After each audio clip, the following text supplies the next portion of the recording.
after that huge fail from September 1999, because it was very short.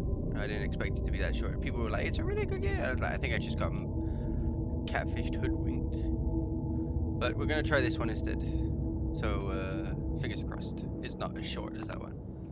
Dagon is faithful adaptation of H.P. Lovecraft focuses on story elements. You will not find difficult choices, action sequences, or inventory management here. And movement is limited to progressing through location along with the plot. Okay. I am writing this under an appreciable mental strain, since by tonight I shall be no more. Shall be no more? What are we gonna do? Okay. During the game, you will encounter interactive elements. Some of them will allow you to continue your journey. Others reveal interesting facts about the original short story, its historical background, and the author. Some of the trilliums are hidden in order to find the secrets. Keep an eye on look for the elder. Look for the elder sign. Okay, so lock 0, tree trunk, question, elder sign. Okay. Penniless, and at the end of my supply of the drug which alone makes life endurable, I can bear the torture no longer, and shall cast myself from this garret window into the squalid street below. Right. Don't do that. No, don't do it. Do not think from my slavery to morphine that I am a weakling or a degenerate. I was just thinking that. I'm sorry. When you have read these hastily scrawled pages, you may guess, though never fully realize, why it is that I must have forgetfulness or death. Okay.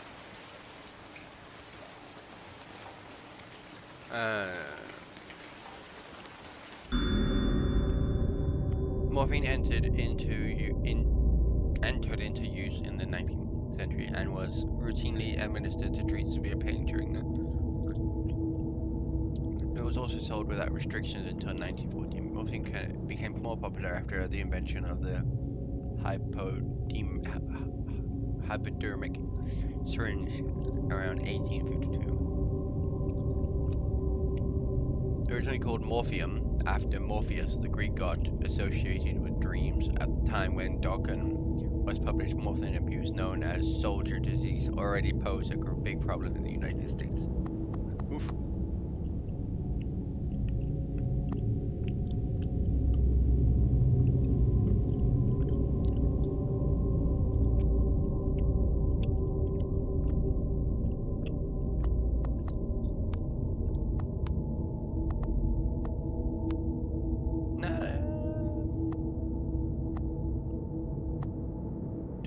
Knowledge. Knowledge is power. Right, so this is the, I assume. It was in one of the most open and least frequented parts of the broad Pacific that the packet of which I was supercargo fell a victim to the German sea raider. Oh no.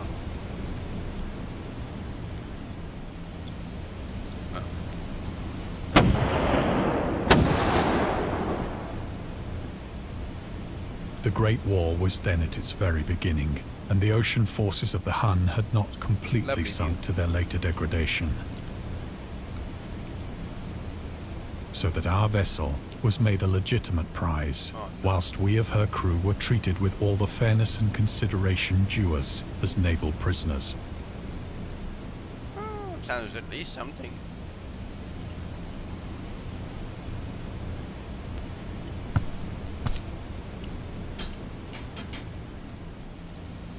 So liberal, indeed, was the discipline of our captors, that 5 days after we were taken, I managed to escape alone in a small boat with water and provisions for a good length of time. Wait, so you managed to get all their food as a prisoner and a boat? Sounds like you did pretty well. When I finally found myself adrift and free, I had but little idea of my surroundings. Baby shark doo doo doo doo doo. Never a competent navigator, I could only guess vaguely by the sun and stars that I was somewhat south of the equator. Of the longitude, I knew nothing, and no island or coastline was in sight. Coastline? Where?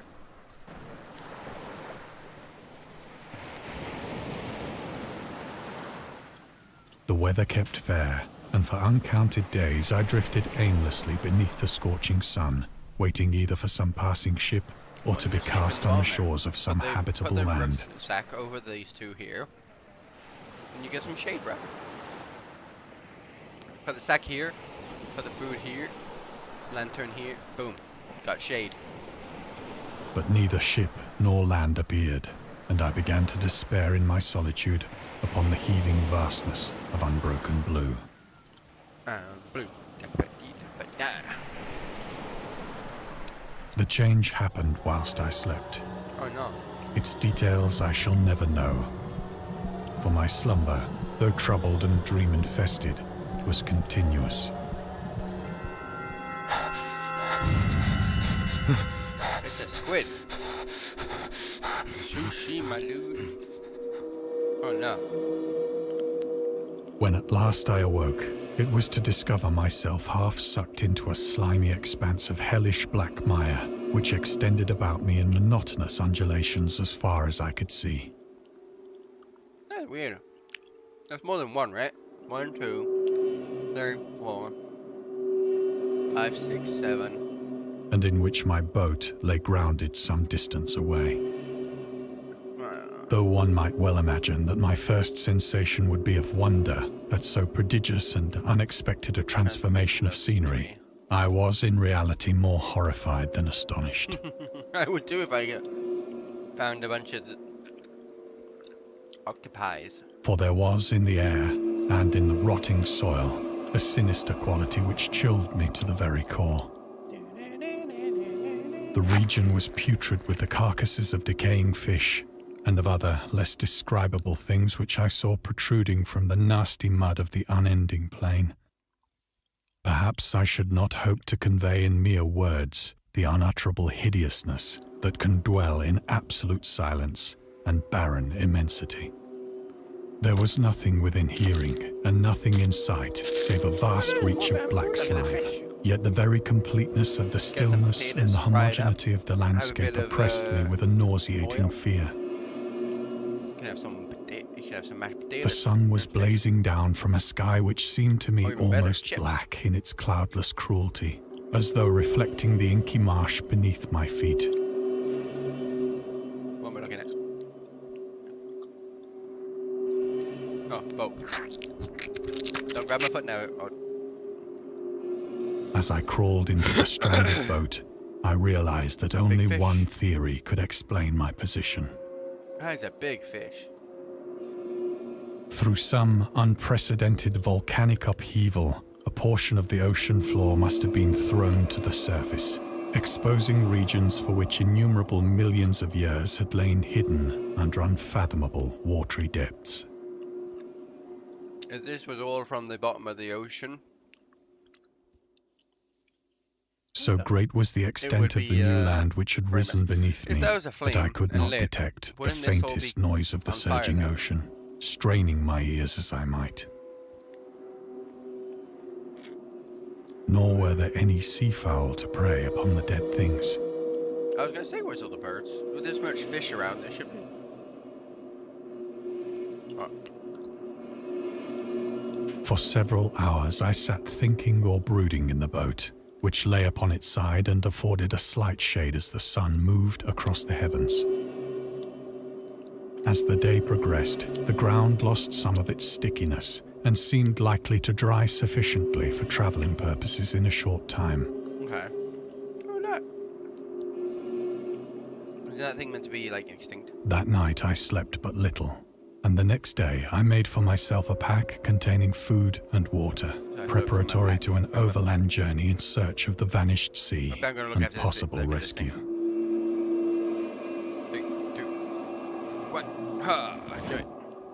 On the third morning, I found the soil dry enough to walk upon with ease. What is that? That's really weird. What was that? The odor of the fish was maddening, but I was too much concerned with graver things to mind so slight an evil, and set out boldly for Well, an that's a fish, we unknown know that, goal. but what is this?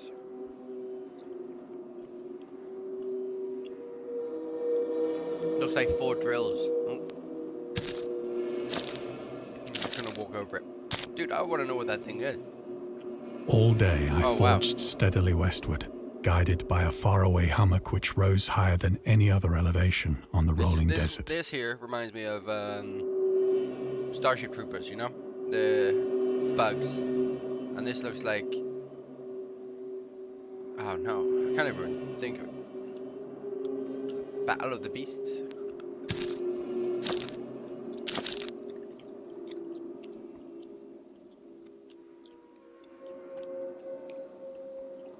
No, but we know what that is. That's a whale.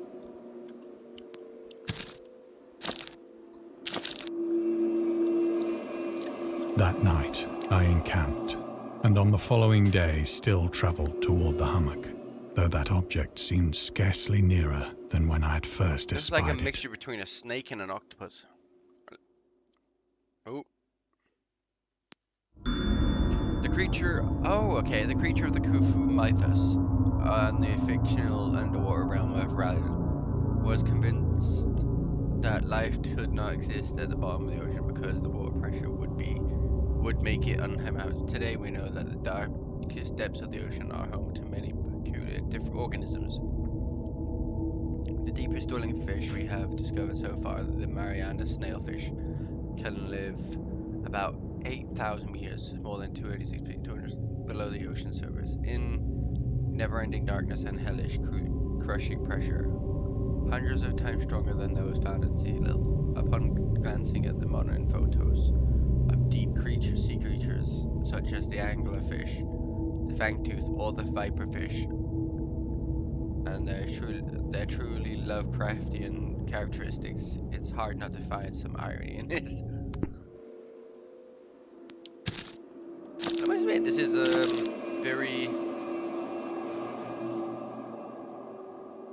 it's very informative. By the fourth evening, I attained the base of the 4 mound, days to which get there? turned out to be much higher than it had appeared from a distance. Well, you know, things at a distance do seem An too intervening small. valley setting it out in sharper relief from the general surface. What's that? Too weary to ascend, I slept in the shadow of the hill. Oh no. I know not why my dreams were so wild that night, but ere the waning and fantastically gibbous moon had risen far above the eastern plain, Excuse me. I was awake in a cold perspiration, determined to sleep no more. Determined to sleep no more. Such visions as I had experienced were too much for me to endure again. Why not? And in the glow of the moon I saw how unwise I had been to travel by day. Without the glare of the parching sun, my journey would have cost me less energy. Indeed, I now felt quite able to perform the ascent which had deterred me at sunset. Just because it looks Picking up my pack, I started for the crest of the eminence. the crest of the eminence. Such fancy words. Zip. I have said that the unbroken monotony of the rolling plain was a source of vague horror to me. Boom. But I think my horror was greater when I gained the summit of the mound and looked down the other side into an immeasurable pit or canyon, Are we gonna see Cthulhu? whose black recesses the moon I had can't not look yet down. soared high enough to illumine. I can't look down. Let I me look felt down. myself on the edge of the world, peering down. over the There we rim go. into a fathomless chaos of eternal night. Through my terror ran curious reminiscences of Paradise Lost Paradise Lost. and of Satan's hideous climb through the unfashioned realms of darkness. So this is gonna be like Maui's As the jump moon into climbed the water higher in to the sky, I began to see that the slopes of the valley were not quite so perpendicular as I had imagined. So we're looking at a mouth. Ledges and outcroppings of rock afforded fairly easy footholds for a descent, whilst after a drop of only a few hundred feet, the declivity became very gradual. So we're gonna go here. Oh, we're gonna go straight there. It feels like we're walking into a mouth. Urged on by an impulse which I cannot definitely analyze, I scrambled with difficulty down the rocks and stood on the gentler slope beneath. It's a weird building. Gazing into the Stygian deeps, where no light had yet penetrated. All at once, my attention was captured by a vast and singular object on the opposite slope, which rose steeply about 100 yards ahead of me. An object that gleamed whitely in the newly bestowed rays of the ascending moon. Oh, we're gonna walk there. Shoot me again. That it was merely a gigantic piece of stone, I soon assured myself. You should never think of that as a gigantic bit of stone, dude. But I was conscious of a distinct impression that its contour and position were not altogether the work of nature. Oh, hell no. A closer scrutiny filled me with sensations I cannot express. We're gonna look at the rock. For despite its enormous magnitude and its position in an abyss which had yawned at the bottom of the sea since the world was young, sounds like some type of thing. It's like when the world was a baby. I perceived beyond a doubt that the strange object was a well-shaped monolith, That's what I thought it was. whose massive bulk had known the workmanship and perhaps the worship of living and thinking creatures. Dazed and frightened, yet not without a certain thrill of the scientist's or archaeologist's delight, I examined my surroundings more closely. Okay. Drink. Yeah. Oh, there's war. The moon, now near the zenith, shone weirdly and vividly above the towering steeps that hemmed in the chasm, and revealed the fact that a far-flung body of water flowed at the bottom, winding out of sight in both directions and almost lapping my feet as I stood on the slope. Across the chasm, the wavelets washed the base of the Cyclopean monolith, on whose surface I could now trace both inscriptions and crude sculptures. Oh, gotta look up. The writing was in a system of hieroglyphics unknown to me and unlike anything I'd ever seen in books, Cthulhu is the king of all fish. consisting for the most part of conventionalized aquatic symbols such as fishes, eels, octopi, crustaceans, mollusks, whales, and the like. I can't see the way. There it is. Several Like a megalodon. characters obviously represented marine things which are unknown to the modern world. That's an octopus. It's Cthulhu. That's a jellyfish. It's a pufferfish. And I But don't know whose that. decomposing forms I had observed on the ocean-risen plain. It was the pictorial carving, however, that did most to hold me spellbound. Probably the one in the middle right there.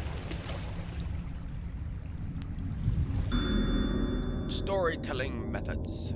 Dragoon contains many themes and storytelling methods that Lovecraft developed in his later work, such as telling the story through the carvings at the Mountain of Madness, the Nameless City, journals and characters' notes, the shadow out of time, the haunter of the dark. Is that the haunter? It's Pokemon. It's the haunter. Islands emerging from the ocean, the call of Cthulhu, or fictional beings and deities based on real events and mythologies. Mygon is considered the original of the public. But let's get the details in order not to spoil the ending. Oh, great. Plainly visible across the intervening water on account of their enormous size were an array of bas-reliefs whose subjects would have excited the envy of a doré. I think that these things were supposed to depict men, at least a certain sort of men. Though the creatures were shown disporting like fishes in the waters of some marine grotto, or paying homage at some monolithic shrine which appeared to be under the waves as well. Which is what we're looking Of their at right faces and forms I dare not speak in detail, for the mere remembrance makes me grow faint. grotesque beyond the imagination of a Poe or a Bulwer. That looks like a fish on the top one. That one just reminds me of Darkness Falls. And that's it. They were damnably human in general outline, despite webbed hands and feet. Shockingly wide. Glassy, bulging eyes, and other features less pleasant to recall. Curiously enough, they seem to have been chiseled badly out of proportion with their scenic background. Okay. For one of the creatures was shown in the act of killing a whale, represented as but little larger than himself. So he's the I whale remarked, hunter. as I say, their grotesqueness and strange size, but in a moment decided that they were merely the imaginary gods of some primitive fishing or seafaring tribe. Pray to the aliens. They shall save us from the whales. Some tribe whose last descendant had perished eras before the first ancestor of the Piltdown or Neanderthal man was born.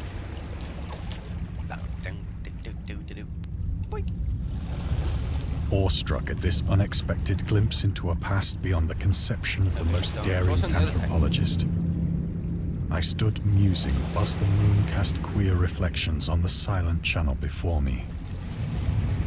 Then, suddenly, I saw it.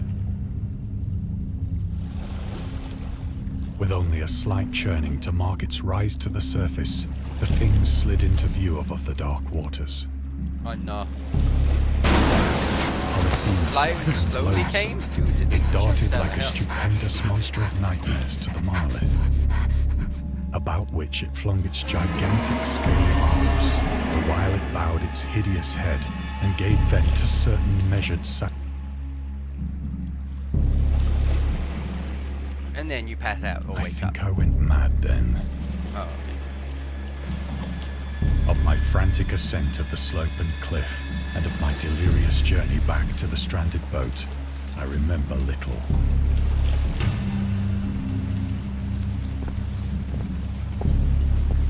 Okay, so we got driven mad. I believe I sang a great deal, and laughed oddly when I was unable to sing. Okay. So we basically, we saw that creature and went batshit crazy. I have indistinct recollections of a great storm sometime after I reached the boat. At any rate, I know that I heard pearls of thunder and other tones which nature utters only in her wildest notes. Are we gonna push the boat over?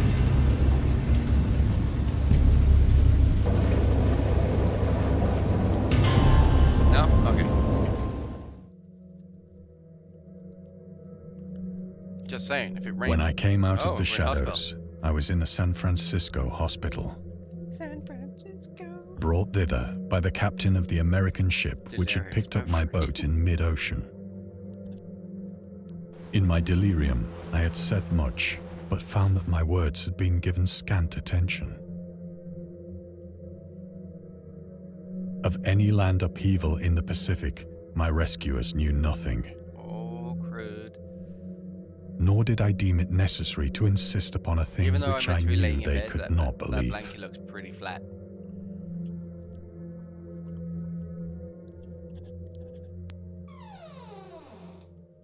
Nerd.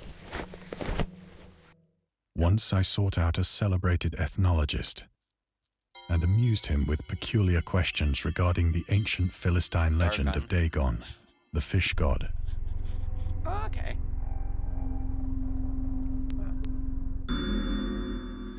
Was the main deity of the Philistines worshipped throughout the Middle East as the ancient god of fertility and crops. In Hebrew, the word dagon was a common noun for grain. The ruler of Akkad, Mastopia, chose him as the patron saint of their war conquest. He also appears as a judge of the dead in the Osirian poem, and an underworld prison waiter in one of the Babylonian texts. He is often mistakenly taken for a fish god due to the wrong interpretation of his name, as in Hebrew the word dag means fish. is an underworld deity ruling over the deep ones, and a humanoid race with fish traits that reside in the ocean. He is worshipped by a secret cult, the Estuary Order of Dagon. What's over there?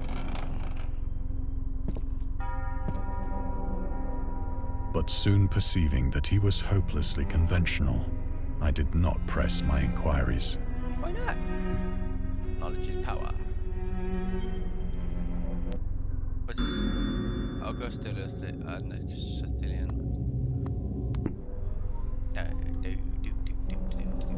We're going over there.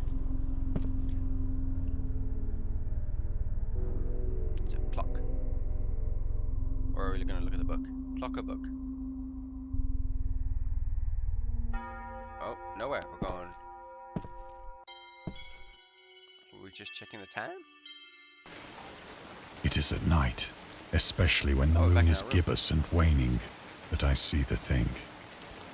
I tried morphine, but the drug has given only transient surcease and has drawn me into its clutches as a hopeless slave. Oh no. So now I am to end it all, having written a full account for the information or the contemptuous amusement of my fellow men. So is this more morphine? Or is this alcohol? Often, I ask myself if it could not all have been a pure phantasm. A mere freak of fever as I lay sun-stricken and raving in the open boat after my escape from the German man of war. This I ask myself, but ever does there come before me a hideously vivid vision in reply. I cannot think of the deep sea without shuddering at the nameless things that may at this very moment be crawling and floundering on its slimy bed, worshipping their ancient stone idols and carving their own detestable likenesses on submarine obelisks of water-soaked granite. I dream of a day when they may rise above the billows to drag down into their reeking talons the remnants of puny, war-exhausted mankind. Of a day when the land shall sink and the dark ocean shall ascend amidst universal pandemonium. Oh no, it's an army. Army of Godzillas. I don't want to look at it. Statue of Liberty gets taken out by 12 Godzillas. The end is near.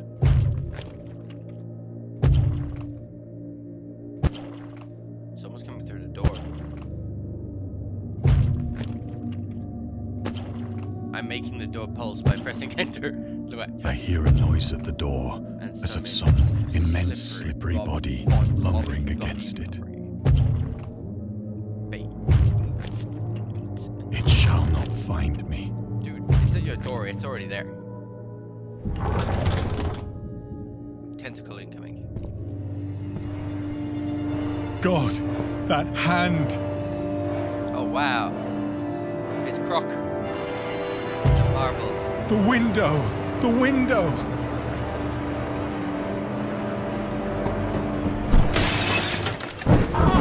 Wait, so he was chasing. Oh, that was an unhealthy crunch. Thanks for. Oh. Seriously, we hope you enjoyed immersing yourself in our little pool of cosmic horror. We would appreciate if you took a moment to rate the Dagon and check it out in the other games and DLCs. I suppose that's the next ASMR. I don't know. What's with these small games? Alright, I guess we'll just have to jump to a different game then. I downloaded a bunch, so we will see. Yeah, I'll be right back as I jump onto another one, I guess.